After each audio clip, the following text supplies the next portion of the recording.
के लास्ट तक बने रहना दोस्तों, हम वेरी वेरी इंपॉर्टेंट क्वेश्चन इस वीडियो में कवर करेंगे। तो पेन और बुक लेकर बैठ जाओ, मैं दोस्तों क्वेश्चन ही बताता जाऊंगा, आपको याद कर लेना है, ठीक है। अति लघु उत्तरीय प्रश्न, अगर दोस्तों अगर इनका आप जीवन परिचय याद करते हैं, जीवन परिचय अगर याद करते हैं तो ये आपको याद ही हो जाएगा, इसमें कोई भूलने वाली बात नहीं है, ठीक है। तो आप इनका जीवन परिचय जरूर याद करके जाइए, क्योंकि तुलसीदास और गोस्वामी क्या कहते हैं सूरदास, इन दो लोगों का दोस्तों आता है, ठीक है। तो तुलसीदास जी का जरूर याद करके जाइएगा, तो आपको ये अति लघु उत्तरीय प्रश्न नहीं बाधेगा और आप लिख ले जाएंगे। तो दोस्तों हम डायरेक्ट दूसरे क्वेश्चन की तरफ बढ़ते हैं, लघु उत्तरीय प्रश्न की तरफ। राम के मंच पर विराजमान होने का वहां उपस्थित राजाओं पर क्या प्रभाव पड़ा? उस समय मुनियों और देवताओं की क्या स्थिति हुई? राम को देखकर सीता जी की माता के बिलखने पर सखी ने उन्हें किस प्रकार समझाया? वेरी वेरी इंपॉर्टेंट दोस्तों, इसे अभी नोट कर लो, क्योंकि आने की संभावना ज़्यादा है, ठीक है। इसलिए आप सभी को बोलता हूँ हर बार कि जो मैं बताता हूँ वही आप याद करके जाओ, उसके एक्स्ट्रा कोई आपको याद नहीं करना एक्स्ट्रा, ठीक है।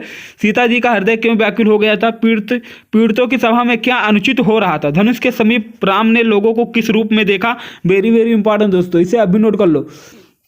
राम द्वारा धनुष को तोड़ने का विस्तार पूर्वक वर्णन कीजिए। धनुष भंग का अपने शब्दों में सारांश लिखिए। आगे बढ़ते हैं दोस्तों। वनवास के लिए जाते समय अयोध्या से कुछ ही दूर पहुंचने पर सीता जी ने श्री राम से क्या कहा? विस्तार में बताइए। वेरी वेरी इंपॉर्टेंट दोस्तों, राम लक्ष्मण तथा सीता जी को वन में ज्यादा देखकर ग्राम की स्त्री अपनी सखी से क्या कहती है? गांव की स्त्री जी की बात सुनकर अन्य स्त्रियों की स्थिति क्या हुई?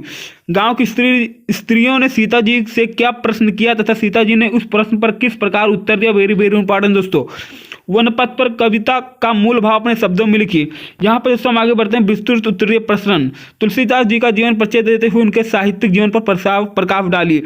साहित्यिक परिचय पर प्रकाश डालिए। तो वेरी वेरी इंपॉर्टेंट दोस्तों, अगर आप इनका जीवन परिचय याद करते हैं, जीवन परिचय याद करो तो आपको इनका साहित्यिक परिचय भी याद हो जाएगा, बहुत आसान होता है, ठीक है। तो जीवन परिचय जरूर याद कर लेना।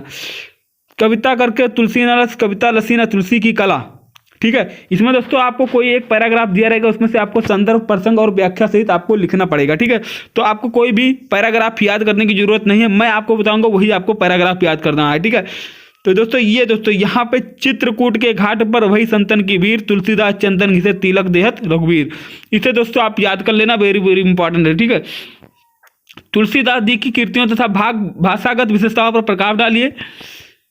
पद्यांश, उदित उदयगिरी रनु गणेश गोसाई, जो दोस्तों मैं वही बताऊंगा आपको याद करना है, उससे एक्स्ट्रा आपको कुछ याद नहीं करना है।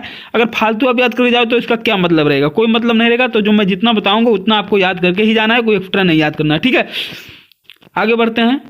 निम्नलिखित पंक्तियों का भाव स्पष्ट कीजिए। रवि मंडल देखत लघु उदय तासु त्रिभुवन तम भागा, भाव स्पष्टीकरण। तो दोस्तों 32% की तरफ आगे बढ़ते हैं। तुलसीदास जी का बचपन का क्या नाम था? राम बोला। तुलसी जी के पिता का क्या नाम था? आत्माराम दुबे। निम्नलिखित में से कौन सी तुलसीदास जी की कृतियां नहीं है? साहित्य लहरी। तुलसी जी के भक्ति थे राम के। काव्य सौंदर्य व्याकरण बोध। उदित उदयगिरि मंच पर रघुवर बाल पतंग विकसे संत सरोज सब हर्षे लोचन भृंग। इसमें दोस्तों आपको अलंकार, रस, स्थायी भाव, ये सब आपको लिखना है पड़ेगा, ठीक है। तो इसको भी दोस्तों आप याद कर लेना, क्योंकि ये बहुत कम ही पूछा जाता है, कोई ज़्यादा नहीं पूछा जाता, ठीक है। तो ये भी दोस्तों हमारा तीसरा चैप्टर कवर हो चुका है, दूसरा चैप्टर कवर हो चुका है। हम तीसरे चैप्टर की तरफ आगे बढ़ेंगे, सवैये काव्य रस खान। तो इसको दोस्तों हम अगले वीडियो में कवर करेंगे। वीडियो अच्छी लगी तो वीडियो को लाइक कर देना। मिलता है नेक्स्ट वीडियो के साथ। जय हिंद।